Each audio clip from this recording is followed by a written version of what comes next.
Hello students, मैं वैभव अपने channel निबेड़ knob में आपका स्वागत करता हूं। ये चैनल 10th, 11th और 12th क्लास के मैथ्स सब्जेक्ट के लिए डेडिकेटेड है। अगर आपको मेरा काम पसंद आए तो प्लीज़ वीडियोस को शेयर कीजिए, क्योंकि मेरा मोट्टो ही है क्वालिटी एजुकेशन सबका अधिकार। और अगर आप पूरा सिलेबस कवर करना चाहते हैं तो आप मेरे चैनल को सब्सक्राइब करके प्लेलिस्ट में जाके चैप्टर वाइज, क्लास वाइज सारे वीडियोस की प्लेलिस्ट चेक कर सकते हैं। और अब तो आप निबेड़ नॉब को इंस्टाग्राम पे भी फॉलो कर सकते हैं। तो चलिए आज का लेक्चर शुरू करें। स्टूडेंट्स, आज हम करेंगे पेपर में आने वाले ट्रू फॉल्स और इसके बाद फिलअप्स। तो पहले क्वेश्चन से स्टार्ट करते हैं। Determinant is associated with every matrix. ये नोट करते चले जाना मेरे साथ साथ, क्योंकि ये वो ट्रू फॉल्स हैं जो पेपर में आ जाएंगे तुमको। तो determinant is associated with every matrix, ये फॉल्स है, क्योंकि डिटर्मिनेंट सिर्फ स्क्वायर मैट्रिक्स का होता है। अगर तुम्हें पता हो, अगर मैट्रिक्स का इस तरह से, जैसे इस तरह की मैट्रिक्स है 2 3 4 5 6 -1, तो इसका डिटर्मिनेंट हम नहीं फाइंड आउट कर सकते। ए डिटर्मिनेंट डज नॉट एग्जिस्ट, क्योंकि डिटर्मिनेंट तो डिफाइंड ही सिर्फ स्क्वायर मैट्रिक्स के लिए होता है। तो not with every matrix, only with square matrix. तो इसके हर एक ट्रू फॉल्स के साथ हर जो हमारी ट्रू फॉल्स के लिए एक स्टेटमेंट है वो डबल है अपने आप में। क्यों? क्योंकि ये भी आ सकता है determinant is associated with only square matrices, तो वो ट्रू हो जाएगा। ये फॉल्स है। चलो आगे चलें। If A is a square matrix then A minus A transpose is a skew symmetric matrix. This is true. हम मैट्रिक्स के क्वेश्चन करते हैं, उसके अंदर हम जानते हैं कि ए माइनस ए ट्रांसपोज जो है वो स्क्यू सिमेट्रिक है। और इसके साथ ही दूसरी बात भी तुम्हें याद रखनी चाहिए कि ए प्लस ए ट्रांसपोज सिमेट्रिक होती है, ये सिमेट्रिक मैट्रिक्स होती है। तो अगर यहां आ जाए A plus A transpose is a skew symmetric matrix, वो फॉल्स हो जाएगा।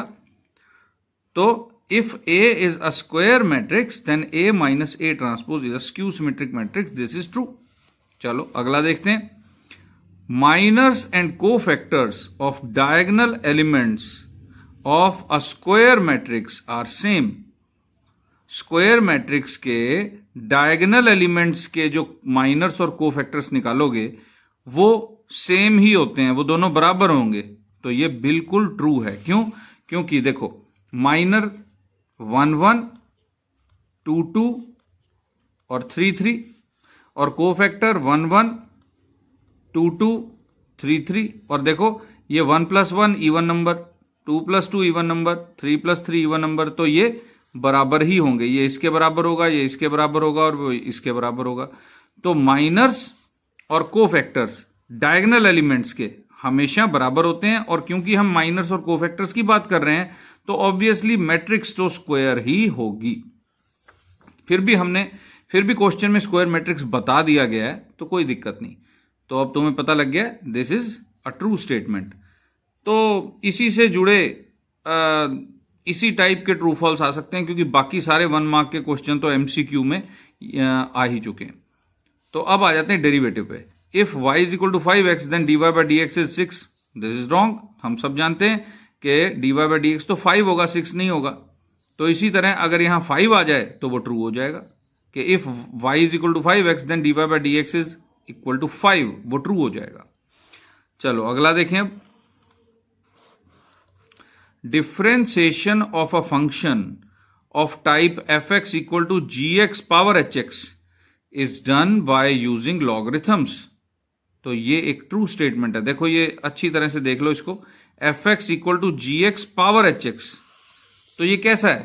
फंक्शन के ऊपर फंक्शन, यानी तुम्हारा फंक्शन जो है वो कैसा होना चाहिए? जैसे ये है cos x पावर x, या x पावर cos x, या tan x पावर x, इस तरह का कि एक फंक्शन की पावर में अगला फंक्शन, एक फंक्शन की पावर में एक और फंक्शन, फंक्शन की पावर फंक्शन। तो हम सब जानते हैं कि लॉगरिथमिक डिफरेंशिएशन ही चलती है इसमें, क्योंकि हमें पहले ये नीचे लेके आना पड़ेगा, फिर प्रोडक्ट रूल लगाते हैं। तो this statement, fifth statement is true. Differentiation of a function of type F X equal to G X power H X is done by using logarithms. तो स्टूडेंट्स ये नोट करते चले जाना मेरे साथ साथ ही, और ट्रू फॉल्स जो इसके आंसर्स हैं वो अलग एक कागज पे नोट कर लेना। A function is differentiable if it's derivative is continuous.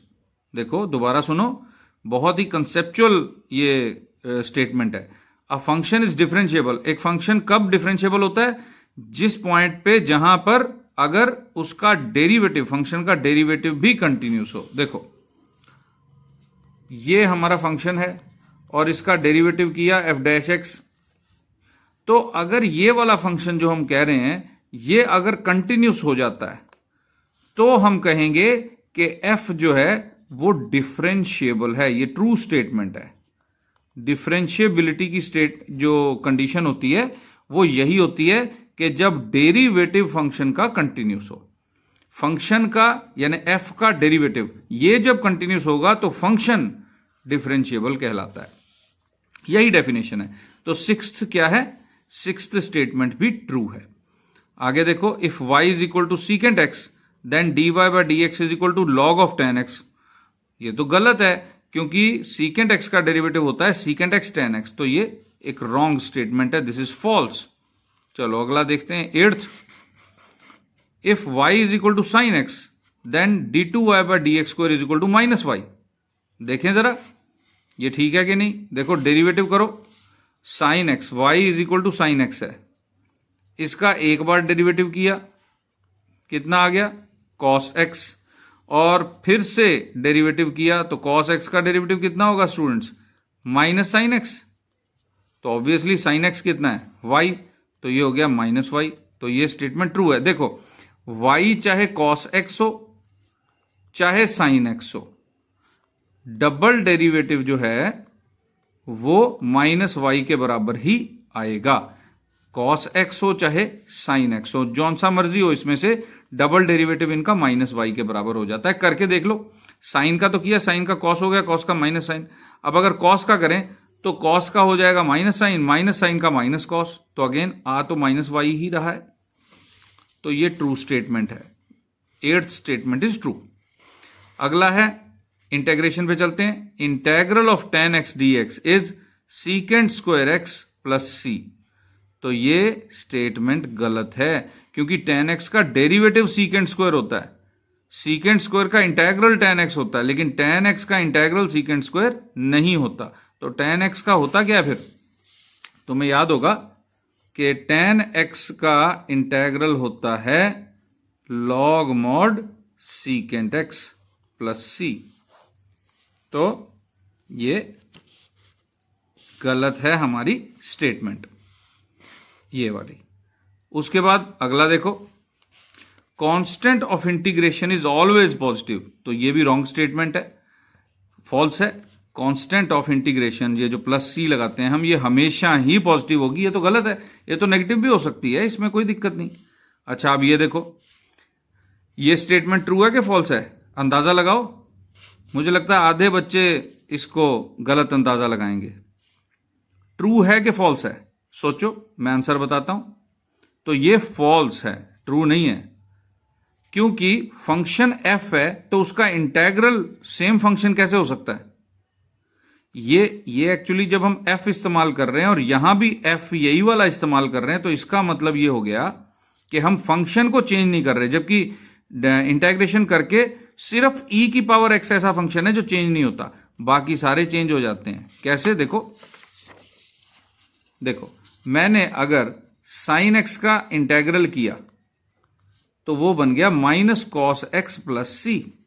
तो देखो यहां अगर ये एफ एक्स था तो मैं इस फंक्शन को यही वाला एफ एक्स थोड़ा ना लिख सकता हूं, इसको मुझे कोई और लिखना पड़ेगा, जैसे जी एक्स लिखना पड़ेगा। ये अलग फंक्शन है। और लिखते कैसे हैं? फंडामेंटल प्रिंसिपल है क्या हमारा कि small F X D x का इंटेग्रल होता है, हम लिखते हैं कैपिटल एफ एक्स प्लस सी। तो बेसिकली हम अगर ऐसे लिख रहे हैं कि एफ एक्स का integral from A to B, यही वाला एफ इस्तेमाल कर रहे हैं, B minus F of A, तो उसका मतलब हो गया कुछ ऐसा कि हम 0 to π/2 sine x D x का इंटेग्रल लिख रहे हैं साइन π/2 माइनस साइन 0, जो कि गलत है। ये स्टेटमेंट गलत है, क्योंकि साइन का इंटेग्रल साइन ही थोड़ा ना होता है। यहां तो मैं एफ का इंटेग्रल एफ कह रहा हूं, तो गलत है। तो ये स्टेटमेंट गलत है स्टूडेंट्स, ये ठीक नहीं है। तो ये पेपर में आ जाएगी, तो तुम्हें पता होना चाहिए कि गलत स्टेटमेंट है। चलो अब हम आ जाते हैं डिफरेंशियल इक्वेशंस पे। तो differential equations are solved by integration, बिल्कुल ठीक है, ये बात ट्रू है, क्योंकि हम इंटीग्रेशन करते हैं तभी तो वो सॉल्व होती हैं। y की वैल्यू कैसे निकलती है? डेरिवेटिव करके dy/dx करके डिफरेंशियल इक्वेशन बनी होती हैं, तो उसको सॉल्व किया जाता है कैसे? इंटीग्रेशन से। अगली statement, differential equations are formed by integration, ये गलत है, क्योंकि differential equations are formed by differentiation, derivative करके डिफरेंशियल इक्वेशंस बनती हैं और इंटीग्रेशन से सॉल्व की जाती हैं। तो ये पहला 12th जो है ये ट्रू है, 13th फॉल्स है। अब ये देखो, x dy minus y dx equal to 0 is a variable separable type of differential equation. तो ये बिल्कुल ठीक है, क्योंकि देखो y dx इधर चला जाएगा तो हम dy के नीचे y और dx के नीचे x ला सकते हैं। अगर यहां इक्वल टू लग जाए, इस टर्म को तुम उस तरफ ले जाके लिखो तो यहां इक्वल टू लग जाएगा, तो y को इधर और x को इधर, तो वेरिएबल सेपरेबल हो गई। तो ये variable separable type of differential equation है, दिस इज ट्रू। तो यहां हमारा ये पेज तो देखो हो गया खत्म। अब मैं पेज पलटता हूं और अगले स्टेटमेंट की तरफ चलते हैं, ट्रू फॉल्स के। मैं पहले बताना चाहूंगा स्टूडेंट्स कि मैंने कहा था कि 1 मार्क के क्वेश्चन के इनके पेजेस के जो पिक्स हैं वो मैं अपलोड करूंगा। उसमें थोड़ा सा टेक्निकल थोड़ी सी मुझे दिक्कत आ रही है, इस वजह से मैं नहीं कर पा रहा, लेकिन बहुत जल्द मैं इन सभी पेजेस का जो फोटोग्राफ है वो अपलोड कम्युनिटी सेक्शन में कर दूंगा। उसमें थोड़ा सा डिले हो रहा है, थोड़ा टेक्निकल प्रॉब्लम आ रही है, वो मैं सॉल्व कर लूँ और उसके बाद मैं वो अपलोड करूंगा। तो हम देखते हैं 15th, in differential equation dy/dx plus y is equal to sine X, integrating factor is e power x। तो क्या ये ठीक है? देखो इसमें ये first order linear differential equation है, p कितना है? 1, तो 1 का इंटेग्रल e की पावर में, देखो हमारे पास इंटीग्रेटिंग फैक्टर क्या होता है? e की पावर में p का इंटेग्रल। तो यहां पे p की जगह क्या है? 1 है, तो इंटेग्रल dx, तो e की पावर x, यही बनेगा। तो ये ट्रू है, this is a true statement. अब 16th, x dy minus under root X square plus Y square D x is equal to 0 is homogeneous type of differential equation. तो क्या ये होमोजीनियस डिफरेंशियल इक्वेशन है? बिल्कुल है। देखो यहां पावर 1 है और यहां स्क्वायर्स के ऊपर अंडर रूट है, तो पावर तो बराबर हो गई, यहां भी 1 हो गई। और अगर करके देखना चाहते हैं तो हम करके देख लेते हैं। देखो x dy is equal to X square plus Y square under root D X. अब हमने dx को इधर ले आना है, dy/dx is equal to X square plus Y square under root upon X. तो अब मैं अगर इसमें y को vx पुट कर देता हूं, तो y अगर गायब हो जाए, अगर हमारा वेरिएबल सेपरेबल बन जाए, तो ये डिफरेंशियल इक्वेशन होमोजीनियस हो गई। तो करके देखते हैं, X square plus V square X square under root upon X, यहां से x बाहर आएगा तो x बाहर 1 plus V square under root upon X, ये कैंसिल हो गया देखो, और ये वेरिएबल सेपरेबल हो गया। यहां पे सिर्फ v का फंक्शन बनना चाहिए ना, जो कि बन गया। तो this is true, this is a homogeneous differential equation. चलो अगला देखो, after proper substitution a homogeneous differential equation becomes variable separable. तो ये भी ट्रू है स्टूडेंट्स। हम सब्स्टिट्यूशन होमोजीनियस डिफरेंशियल इक्वेशन में करते ही इसीलिए हैं ताकि वो क्या बन जाए? वेरिएबल सेपरेबल बन जाए। हम करते हैं y is equal to V X और फिर dy/dx की वैल्यू निकालते हैं, क्या बन जाती है? v प्लस एक्स dv/dx, और जब ये दोनों चीजें हम पुट करते हैं तो v और x में वेरिएबल सेपरेबल बन जाता है। कैसे? यहां पे f ऑफ v dv हो जाता है और यहां पे dx अपॉन x आ जाता है। हमेशा ऐसे ही बनेगा, यहां पे v के फंक्शन अलग अलग बनते रहेंगे लेकिन यहां पे dx अपॉन x ही बनता है। तो देखो ये वेरिएबल सेपरेट हुए पड़े हैं। तो variable separable type of differential equation बनाने के लिए ही सब्स्टिट्यूशन किया जाता है।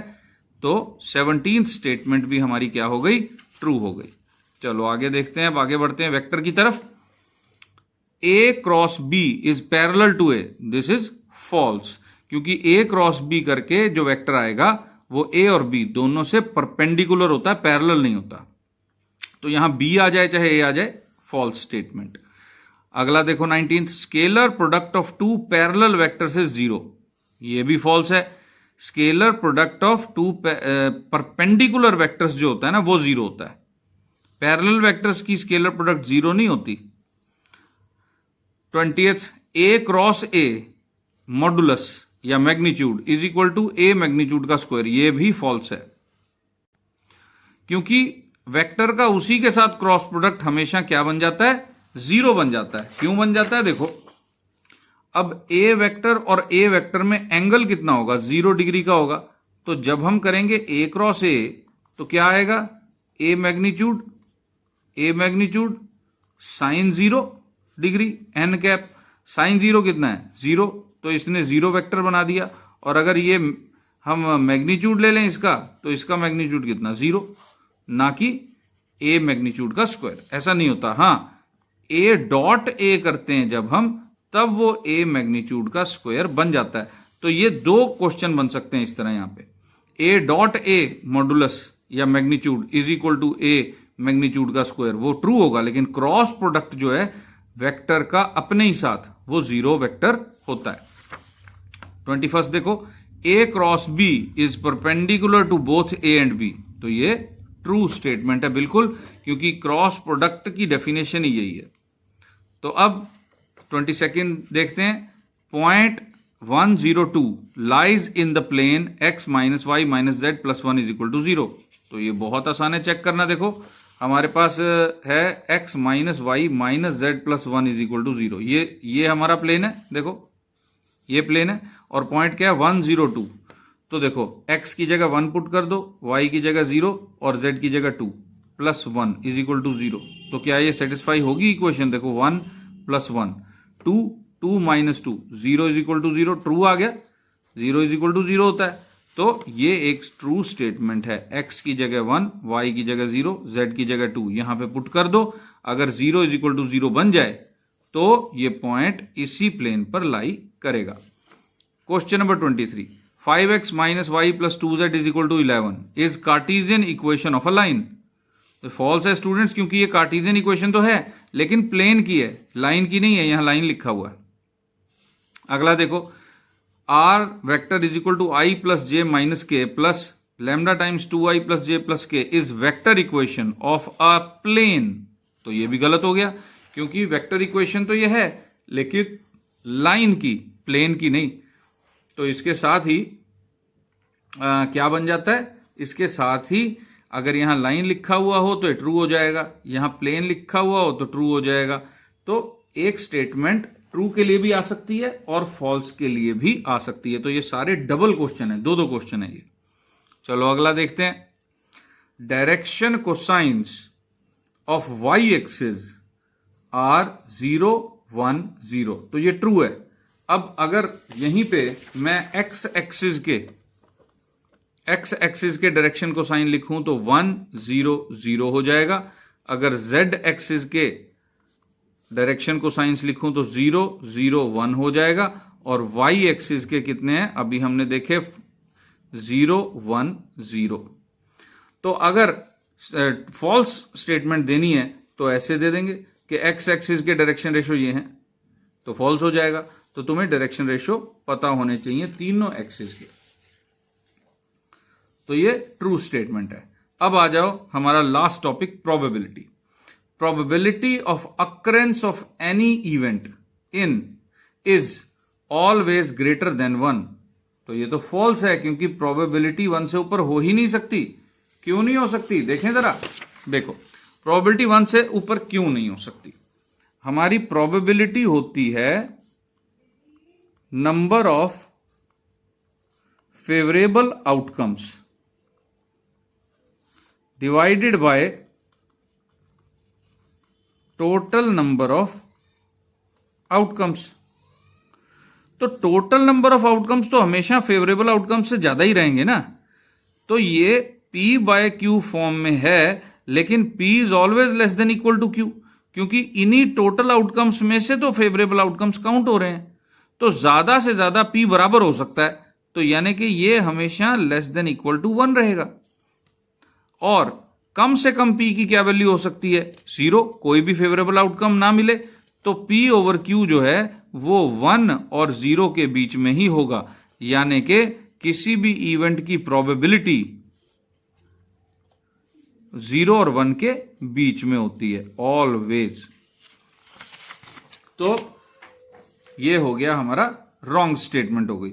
अब 27th देखो, probability of an impossible event is less than 0। तो मैं अभी बता के हटाऊं कि लेस देन 0 तो प्रोबेबिलिटी हो ही नहीं सकती, माइनस में हो ही नहीं सकती, तो ये भी फॉल्स है। अब 28th देखो student, probability of sure event is maximum possible value of probability.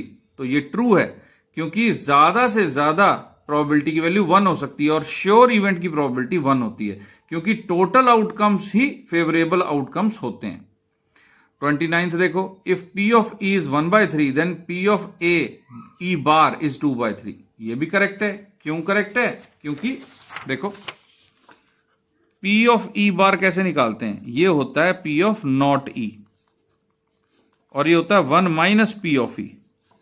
तो 1 माइनस 1/3 करो तो 2/3 आएगा। अगर P ऑफ E 1/3 है तो P ऑफ E बार 2/3 ही रहेगा। तो ये ट्रू है। और लास्ट में 30th हमारी स्टेटमेंट है, if E is any event then P of E belongs to interval 1 to 2, यानी कि प्रोबेबिलिटी किसी भी इवेंट की 1 से लेकर 2 के बीच में होती है। तो ये एक रॉन्ग स्टेटमेंट है, क्योंकि यहां पर 0 to 1 आना चाहिए। तो अगर 0 to 1 आ जाए तो ये ट्रू स्टेटमेंट बन जाएगी। 1 to 2 या 0 to 1 में से छोड़ के कोई भी और इंटरवल आ जाए तो वो गलत आंसर ही होगा। तो तुम अब देख रहे हो कि हमने कर लिए ये सारे के सारे हमारे ट्रू फॉल्स, यही ट्रू फॉल्स थे मैक्सिमम। अब मैं शुरू करता हूं हमारे फिलअप्स।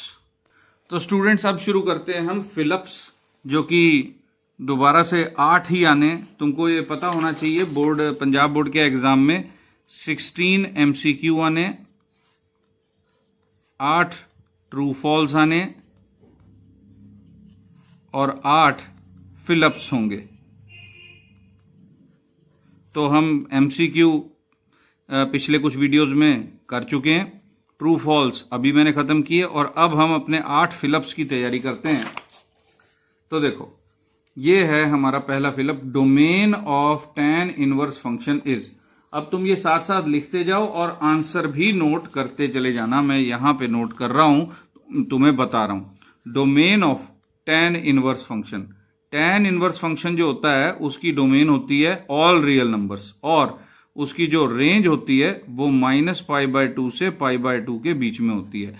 अब क्योंकि ये डोमेन पे है तो यही रेंज पे भी हो सकता है। Question, range of tan inverse function is -π/2 to π/2। और इसी तरह तुम्हें साइन इनवर्स और कॉस इनवर्स का भी डोमेन और रेंज याद होनी चाहिए। तो साइन इनवर्स और कॉस इनवर्स की रेंज जो होती है वो सेम होती है, और जो रेंज होती है वो अलग अलग होती है। तो साइन इनवर्स की होती है -π/2 to π/2 क्लोज्ड इंटरवल, और कॉस इनवर्स की होती है 0 to π क्लोज्ड इंटरवल।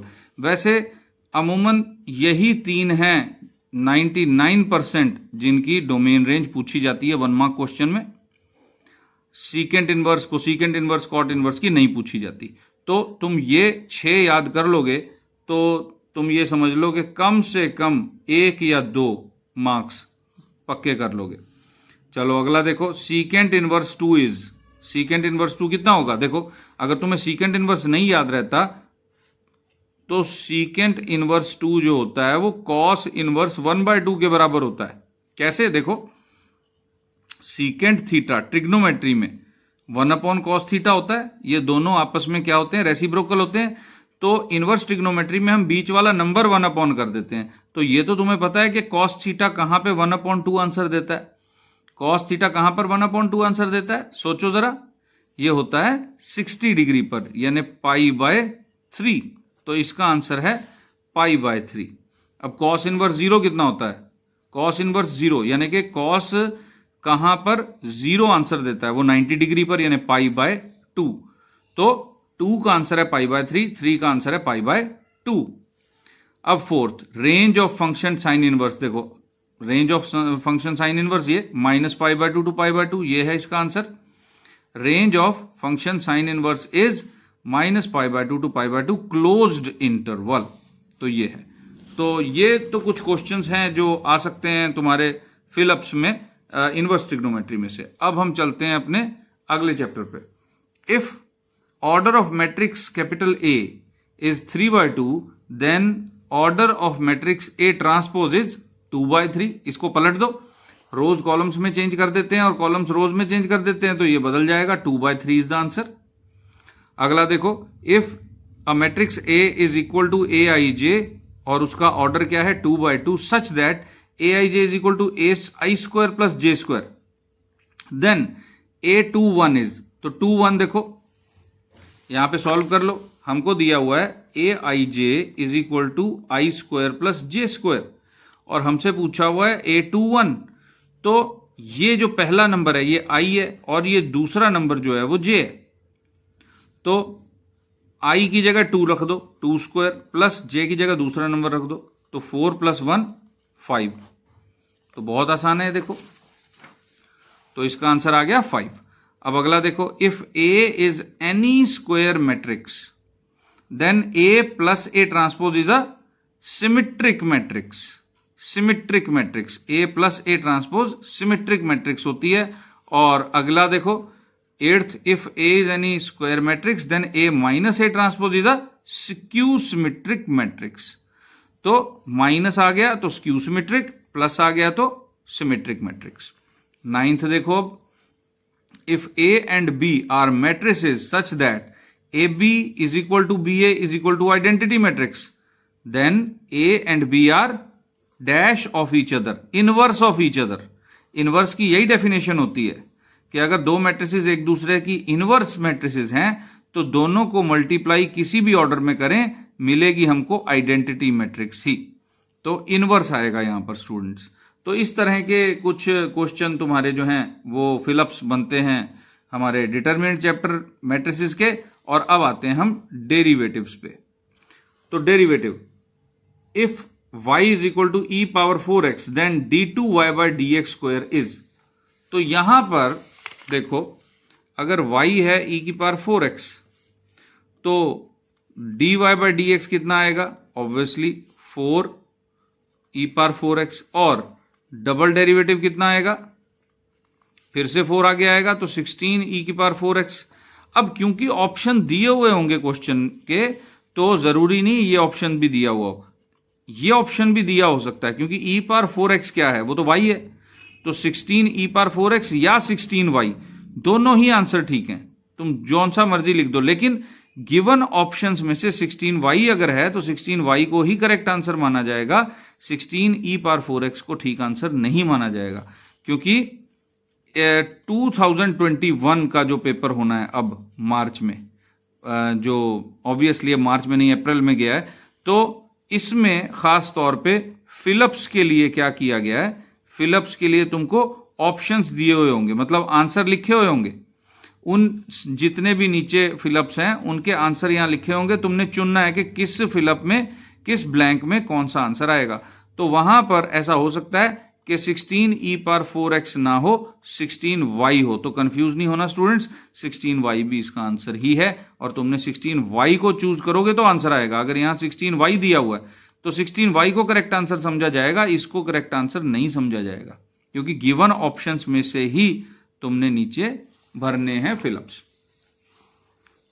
अब देखो, if y is equal to √x then dy/dx is. देखो √x अगर है तो हम सब जानते हैं कि dy बाई डी एक्स कितना आ जाता है 1/2 root X. This is the answer 1/2 root X. अगला देखो, if y is equal to sine X then at x equal to pi by 3 dy by D X equal to, y अगर sine x है तो dy by D x कितना होगा, पहली बात तो cos x होगा, और cos पाई बाय 3 कितना है, cos 60 कितना होता है 1/2, तो आंसर इज 1/2। अब अगला देखो, initial idea of differentiation is originated by limits. Limits भी आ सकता है, स्लोप ऑफ अ लाइन भी आ सकता है, दोनों आ सकते हैं, क्योंकि लाइन की स्लोप से ही हमने क्या किया था, डेरिवेटिव की डेफिनेशन बनाई थी। तो यहां पर जो गिवन ऑप्शंस होंगे उसमें लिमिट्स होगा तो यहां लिमिट्स आ जाएगा, स्लोप ऑफ अ लाइन होगा तो स्लोप ऑफ अ लाइन आ जाएगा, क्योंकि दोनों को हमने अप्लाई किया था। स्लोप ऑफ सीकेंट पे जब हम लिमिट कैलकुलेट करते हैं h अप्रोचेस 0, तब वो डेरिवेटिव बनता है। तो ये डेरिवेटिव के हैं। अब हम स्टार्ट करते हैं अपने इंटेग्रेशन के। तो 0 to 10x dx कितना होगा, ये तो बहुत सिंपल है, देखो कैलकुलेट ही कर लो। 0 to 10x dx यानी x स्क्वायर बाय 2 0 to 10, तो ये कितना हो गया, देखो 100/2 माइनस 0, तो ये आ गया 50। तो आंसर इज 50। इसका आंसर क्या है, इसका आंसर 50 है। तो मेरा पेज तो खत्म हो गया, मैं पेज पलटता हूं और बाकी के फिलअप्स देखते हैं। तो ये भी अब कैलकुलेट कर सकते हो तुम, ये भी कैलकुलेट कर सकते हो, बहुत इजी है। देखो ये तो 5 आ जाएगा आंसर, इसका 4 आ जाएगा। देखो 2x का इंटेग्रल करोगे तो 2x स्क्वायर बाय 2, 2 से 2 कैंसिल, x स्क्वायर रह जाएगा। x स्क्वायर में 2 पुट करोगे तो 4, 0 पुट करोगे तो 0, तो इसका आंसर 4, इसका आंसर 5।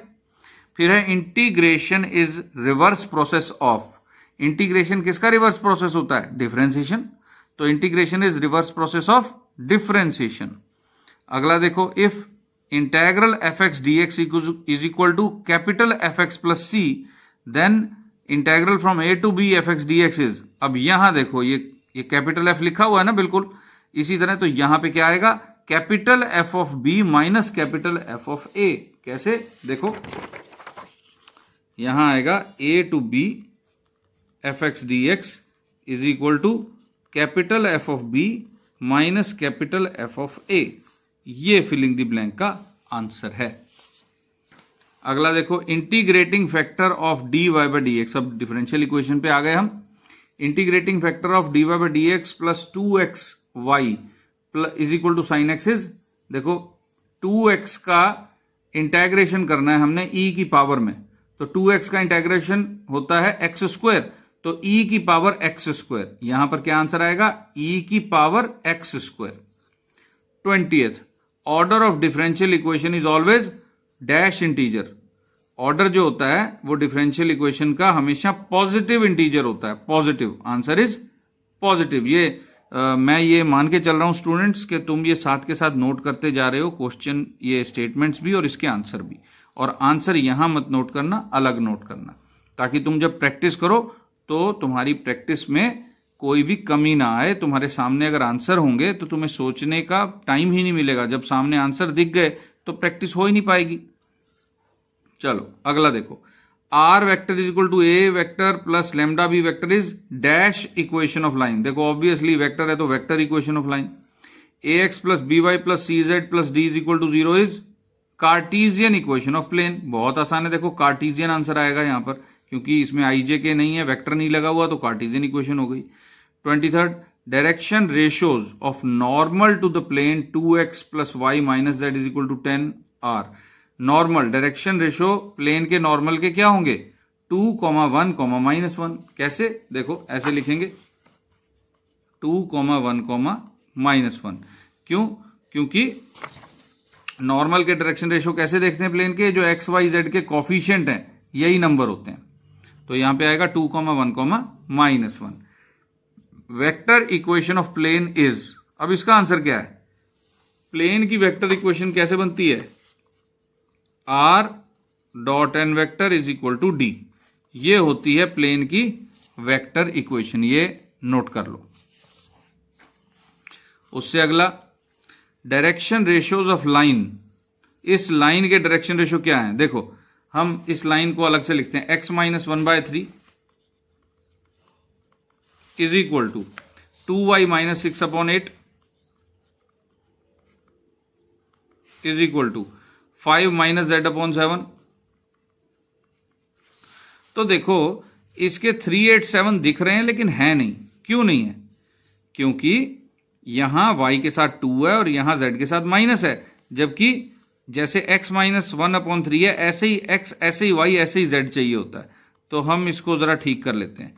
यहां से 2 कॉमन लिया, y माइनस 3 अपॉन 8, यहां से माइनस कॉमन लिया, z माइनस 5 अपॉन 7, और ये कैंसिल हो गया यहां से। तो हमारे पास आ गया x minus 1 upon 3 is equal to Y minus 3 upon 4 is equal to z minus 5 upon minus 7। ये माइनस नीचे पहुंचा दिया। तो अब बताओ क्या है डायरेक्शन रेशियो लाइन के? 3, 4 माइनस 7, जबकि यहां पर देख के क्या लगते हैं? 3, 8, 7, जो कि ये रॉन्ग है और ये राइट है। तो इस तरह से इसको बनाकर और फिर आंसर देना है स्टूडेंट्स। तो ये आ गया 3, 4 माइनस 7। अगला देखो, probability of sure event is obviously 1। Probability of getting a sum of 10 in a throw of pair of dice is. देखो 10 सम कैसे कैसे आ सकता है, देखें जरा। 10 सम कैसे आ सकता है पेयर ऑफ डाइस में? 4, 6, 5, 5, 6, 4, ये 3 ही ऑप्शंस हैं बस। तो 3 फेवरेबल आउटकम्स, टोटल आउटकम्स 36, तो 1/12। तो यहां पे क्या है? Probability of getting sum 10 in a throw of pair of dice is 1/12। अगला देखो, probability of an impossible event is. Impossible event की क्या होती है प्रोबेबिलिटी? 0।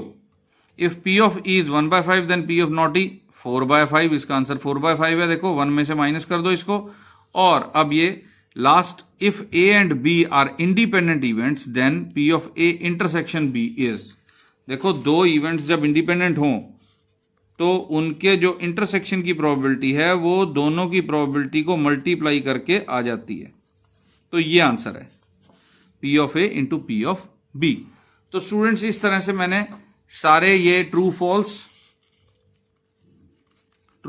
भी आज कवर कर लिए हमने, और साथ ही फिलअप्स भी कवर कर लिए। और अब तुमने करना क्या है?